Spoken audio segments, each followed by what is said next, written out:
రేవంత్ రెడ్డి గారి కాంగ్రెస్ ప్రభుత్వం ఈ 2.5 సంవత్సరాల కాలం ఇప్పటి వరకు ఈ ప్రభుత్వము 4 పర్యాయాలుగా రైతులు కష్టపడి పండించిన ధాన్యాన్ని సేకరించి 5వ పర్యాయం కూడా ఏప్రిల్ 10వ నాడు స్టార్ట్ చేసి ఈ రోజు వరకు రాష్ట్రంలో 23 లక్షల మెట్రిక్ టన్ను ధాన్యాన్ని సేకరిస్తే కేవలం మన జిల్లాలో అంటే మన ఉమ్మడి జిల్లాలో కాదు, మన 5 కాన్స్టిట్యుయెన్సీలు తెలంగాణ జిల్లా ఇప్పటి వరకు నిన్నటి వరకు 5,10,000 మెట్రిక్ టన్నుల ధాన్యాన్ని ప్రభుత్వం సేకరించింది. ఇంత చిత్తశుద్ధితో ధాన్యాన్ని సేకరిస్తున్నప్పుడు కూడా రైతుల ఐక్యవేదిక పేరు పైన ప్రశాంత్ రెడ్డి ప్రభుత్వాన్ని బదనాం చేసే ప్రయత్నం మీరందరూ చూస్తూనే ఉన్నారు.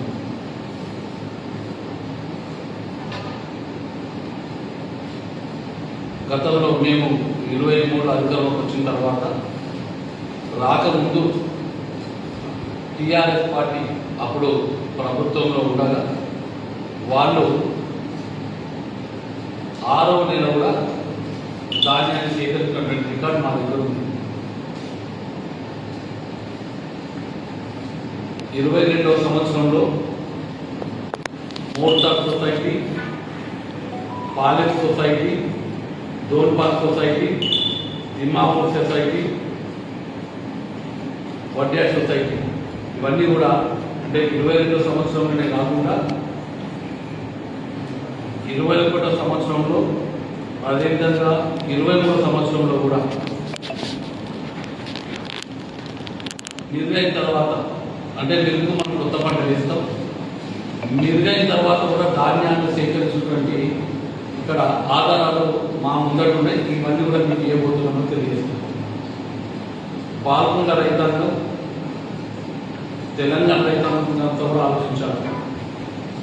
రేవంత్ రెడ్డి ప్రభుత్వం రైతుల పట్ల ఏ విధంగా చిత్తశుద్ధితో మీరు గత 2 సంవత్సరాలుగా గమనిస్తూనే ఉన్నారు.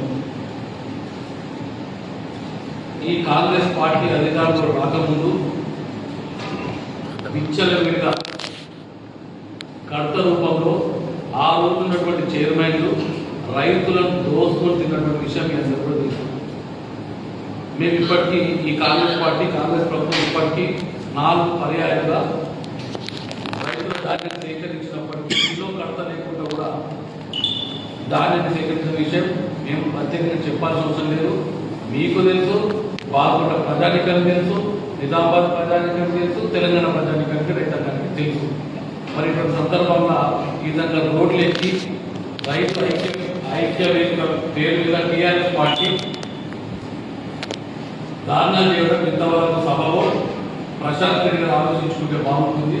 అదేవిధంగా పాల్గొన్న రైతాంగం అంతా కూడా దీనిపైన ఈ దేశ అరాచకాలపైన దృష్టి పెట్టాల్సిందిగా మేము అందరూ చేస్తున్నాం. గత ప్రభుత్వంలో ఈయన మంత్రి ఉన్నాడు, అంతకుముందు 5 ఏళ్ళు మిషన్ భగీరథ చైర్మన్ ఉన్నాడు. అప్పుడు ఏ విధంగా అరాచకం చేసి రైతులను దోచుకొని తిని ఉసుక రూపంలో ఉసుకెళ్ళి రైతు దగ్గర కడత రూపంలో రైతులు ఏ విధంగా దోచుకుని ఎలక్షన్లలో ఖర్చు పెట్టిలో 100 కోట్ల రూపాయలు అందరూ ప్రత్యేక సాక్షులు. మరి ఆయన కడుపు పంట ఈరోజు కాంగ్రెస్ పార్టీ పాల్గొన్న నియోజకవర్గంలో ఎటువంటి అవినీతి లేకుండా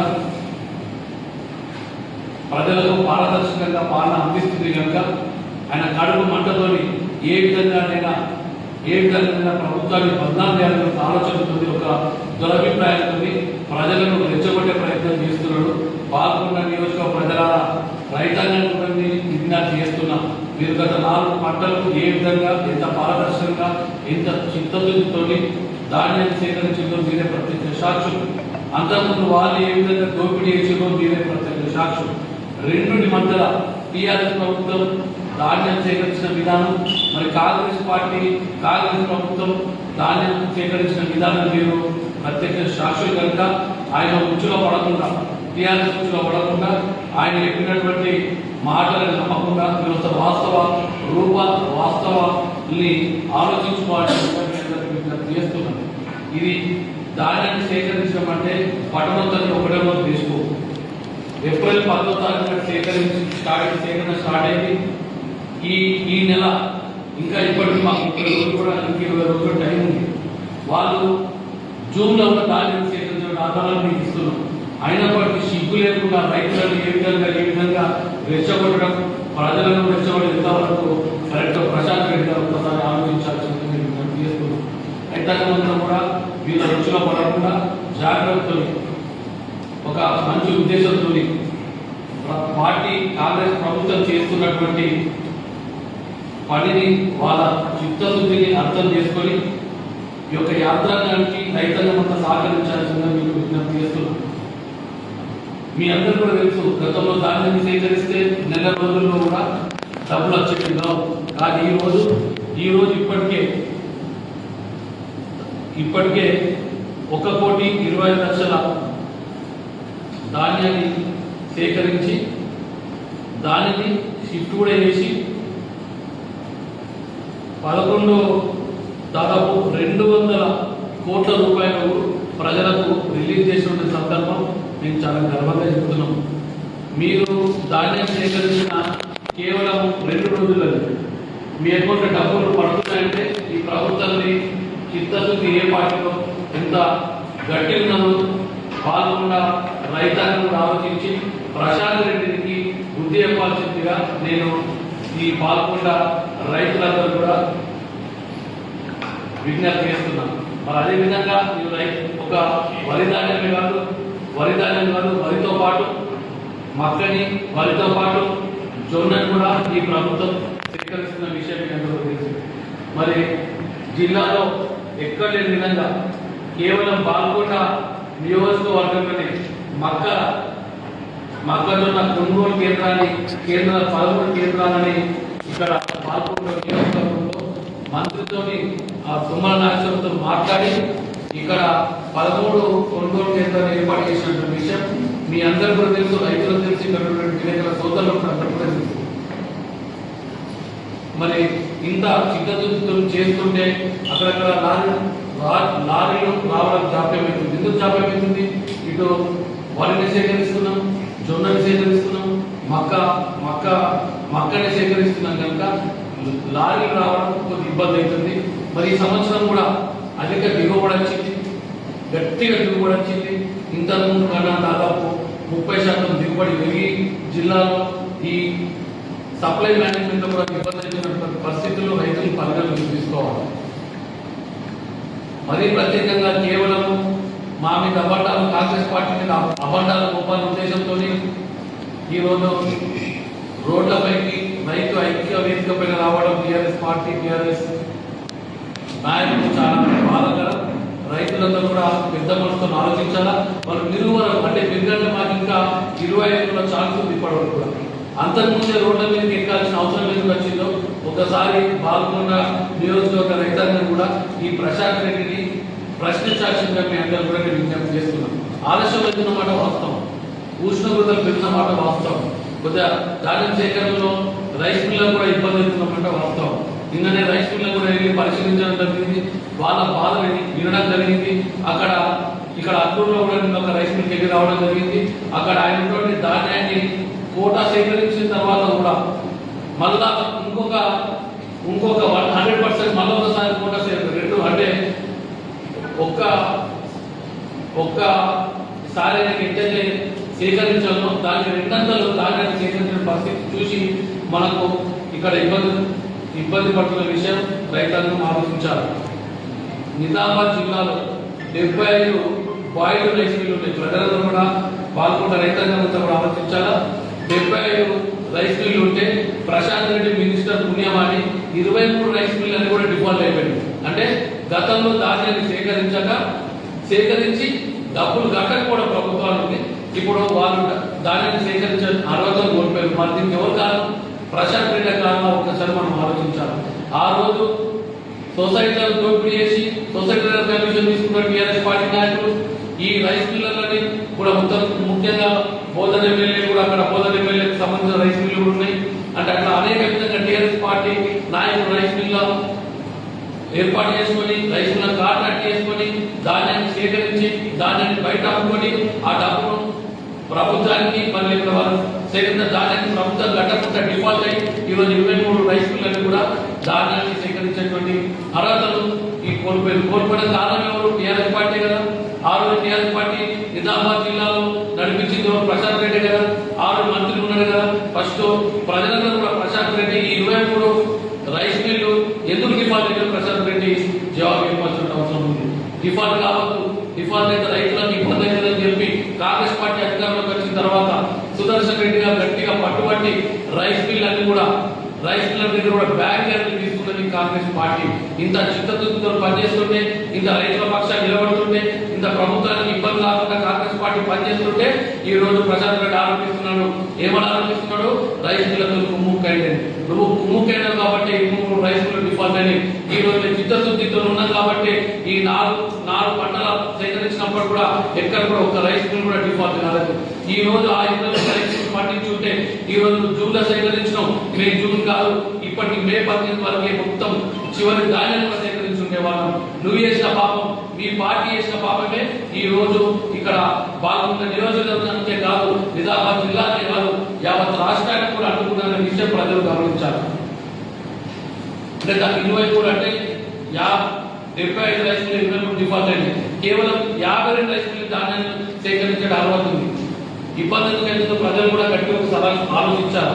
ఆయన ప్రశాంత్ రెడ్డికి సూర్యుడు చెప్తున్నా, నీకు కాంగ్రెస్ పార్టీ మీద ఆరోపణలు చేసే అర్హత లేదని చెప్తున్నా. ఎందుకు రైస్ మిల్ డిఫాల్ట్ చేసింది నువ్వు.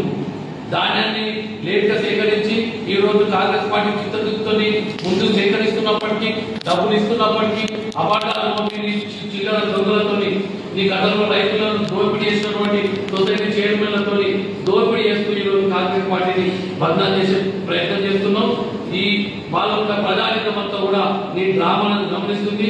తప్పక నేను ప్రశ్నిస్తుంది. నువ్వు మొట్టమొదటి ప్రశ్న, నువ్వు 23 రైస్ మిల్లకు డిఫాల్ట్ అవకాశం ఎందుకు ఇచ్చినావు? ఫస్ట్ మొదట రైతాంగానికి జవాబు చెప్పాలి. రెండో ప్రశ్న సొసైటీ ద్వారా ధాన్యాన్ని సేకరించిన కడత రూపాయలు ఎంత దోపిడీ చేసినావో, దోపిడీ గల కారణంగా ప్రజలకు చెప్పాలి. మరి 300 రోడ్ల మీద దాఖలు చేసినావు, మేము కేసు పెట్టిపోయచ్చు, కానీ పెట్టిపోయాం. కేసు 50% పెట్టద్దని సవాల్ వేదిక ద్వారా నేను సిపి గారిని విజ్ఞప్తి చేస్తున్నా. నీ లెక్క రైతుల మీద నువ్వు రైతుల వేషం వేసుకొని, రైతుల మాల వేషంలో నీ టీఆర్ఎస్ నాయకులు రోడ్ల మీద కూర్చొని ప్రజలను ఇబ్బందికి చేస్తున్నప్పటికీ మీరు కేసులో పెట్టించే ఆలోచన లేము. పెట్టిపోయాను కూడా నీ లెక్క నువ్వు ఆడవాళ్ళని రేగడ్డకు సంబంధించినటువంటి గడ్డ పద్మ అనుకుంటా అమ్మాయి మీద పాప కేసు పెట్టి అమ్మాయి పెంచుతున్న అటుగా చనిపోయింది. ఆ పరిస్థితి మేము రైతులకు కన్వే తలుచుకోలేదు. మీ టీఆర్ఎస్ నాయకులు రైతులే, రైతులకు మారు వేషంలో రైతుల ఐక్య వేదిక దేశంలో మీరు రోడ్ల మీద రావడం అనేది చాలా బాధాకరం. చివరిగా బాల్కొండ రైతాంగాన్ని విజ్ఞప్తి చేస్తున్నాం. వారు టీఆర్ఎస్ పార్టీ, టీఆర్ఎస్ ప్రభుత్వం అధికారంలో వారు జూన్లో రైతులకు ధాన్యాన్ని సేకరించారు. మరి ఇప్పటిగా జూన్కు మాకు 25 రోజులు ఉంది. ఇప్పుడే రోడ్ల మీద రావాల్సిన అవసరం ఏముందో ఈ రైతాంగం అంతా ప్రశాంత్ రెడ్డి ప్రశ్నించాల్సిందిగా విజ్ఞప్తి చేస్తున్నాం. లేదంటే ఎందుకు కడుపంట మేము కడత లేకుండా ధాన్యాన్ని సేకరిస్తున్నందుక ఇది ఒక్కసారి కడత రూపాయలు నష్టం జరుగుతుంది. ఎస్, తప్పక మిల్లర్లకు ఇబ్బంది పడుతున్నారు. ఉష్ణోగ్రత వల్ల మాయిశ్చర్ శాతం తగ్గి కొంత నూక ఎక్కువ అవడం వల్ల కొంత ఇబ్బంది పడుతున్న వాస్తవం. దీన్ని పరిగణలో తీసుకోవాలి. కానీ మీరు కుమ్ముకైనట్టు మీరు కుమ్ముకు కాలేదనే విషయం రైతాంగం గమనించాల్సిన కోరుకుంటున్నాం. ఒకవేళ మాకే ఆలోచన ఉంటే గతంలో సేకరించిన 4 పర్యాలు ఏ విధంగా అయితే ఎప్పుడైతే మేము మీ ధాన్యాన్ని సేకరించి కట్ట లేకుండా సేకరించినామో ఈ రోజు కూడా అదే విధంగా చేస్తుంది. కానీ ఇక్కడ ఇబ్బందుల మాట రైతులకు పరిగణలోకి తీసుకోవాలి. మరి ధాన్యం మొక్కజొన్న సేకరిస్తున్నాం, జొన్నను సేకరిస్తున్నాం. ఉష్ణోగ్రత పెరిగితే లేబర్ ఇబ్బంది ఉన్నది. రైస్ మిల్లలో కూడా మన దగ్గర బాయిల్ రైస్ మిల్స్ లేవు. జనరల్గా ఈ దొడ్డు వడ్లను సేకరించి దొడ్డు వడ్లని కేంద్ర ప్రభుత్వం సేకరించేది. కానీ కేంద్ర ప్రభుత్వం చేతులు ఎత్తేసింది. రా రైస్ కాకుండా మాకు బాయిల్ రైస్ కావాలనే వాళ్ళు టార్గెట్ పెట్టేది. మన దగ్గర బాయిల్ రైస్ ఉన్న బాయిల్ రైస్ 23 రైస్ ఉందని మోసం చేసింది. వాళ్ళ దగ్గర మంది కుక్కులాగా డబ్బులను తిని వాళ్ళకు ఎటువంటి అవకాశం ఇచ్చినప్పుడు మీరు ముఖ్యంగా మీ పార్టీ నువ్వే నీ నాయకత్వంలో జిల్లాలో ఆ రోజు మంచి జరిగిన చెడు జరిగిన నీ నాయకత్వం కాబట్టి 23 రైస్ మిల్లకు దీపావళి అవకాశం కల్పించింది ఎవరు? ప్రశాంత్ రెడ్డి గారు కాదా అని ఒకసారి ఆలోచించుకోవాలి. ఈ రోజైనా కట్టుమంటుంది ఈ కాంగ్రెస్ పార్టీ పథకాలు అద్భుతంగా ప్రజలకు చేరినాయి. ప్రజలు మహిళలు 200 మహిళలు ఉచిత బస్సు ప్రయాణం ఉపయోగించుకుంటున్నారు. 200 యూనిట్ల వరకు ఉచితంగా కరెంటు వస్తుంది. అందరికి రేషన్ కార్డు ఇవ్వడం జరిగింది. ఇంటింటికి చిన్న పెద్ద లేకుండా అందరు కూడా తన బియ్య బట్టలు సప్లై చేయడం జరుగుతుంది. ఇందులో బిల్లు ఇవ్వడం జరిగింది. రైతులకు రుణమాఫీ చేయడం జరిగింది. మరి అదేవిధంగా ధాన్యం కూడా అద్భుతంగా సేకరిస్తూ కట్ట లేకుండా ధాన్యాన్ని సేకరించడం రైతుల దగ్గర కాంగ్రెస్ పార్టీకి మంచి పేరు వస్తుంది. ఈ సేకరించిన ధాన్యానికి డబ్బు వెంటనే కాంగ్రెస్ పార్టీ ఇచ్చేస్తుంది. రైతులకు మంచి పేరు వస్తుంది కనుక ఒక చెడు మార్గంలో రైతులను ఒక ఇబ్బంది చేయాలని ఆలోచనతో పోతున్న ప్రశాంత్ రెడ్డి ఇది ఎక్కువ రోజులు నడని నీ డ్రామా నడై నువ్వు దొంగవని మొన్న ఎలక్షన్లో నువ్వే నిరూపించుకున్నావు. ఎకరం 2 ఎకరాలు లేనోడివి 100 కోట్ల ఎలక్షన్ల ఖర్చు పెట్టడం దొంగ పైసలే కదా అని ప్రజలకు ఆలోచన వచ్చేసింది. నెక్స్ట్ ఎలక్షన్ లో భర్తలు నువ్వేం డ్రామాలు వేసినా చెల్లవనే విషయాన్ని ప్రశాంత్ రెడ్డి ఆలోచించుకొని ప్రజల తప్పుదో వాటిని పట్టించకుండా అనవసరంగా ఎంతగా ప్రజలకు ఇబ్బంది పెట్టద్దని మనం విజ్ఞప్తి చేస్తూ రైతాంగాన్ని కూడా ఈ కాంగ్రెస్ పార్టీ చేసిన మంచి పని ఆలోచించాల్సిందిగా కోరుకుంటూ ముగిస్తున్నాం. జై హింద్, జై కాంగ్రెస్. జై కాంగ్రెస్. జై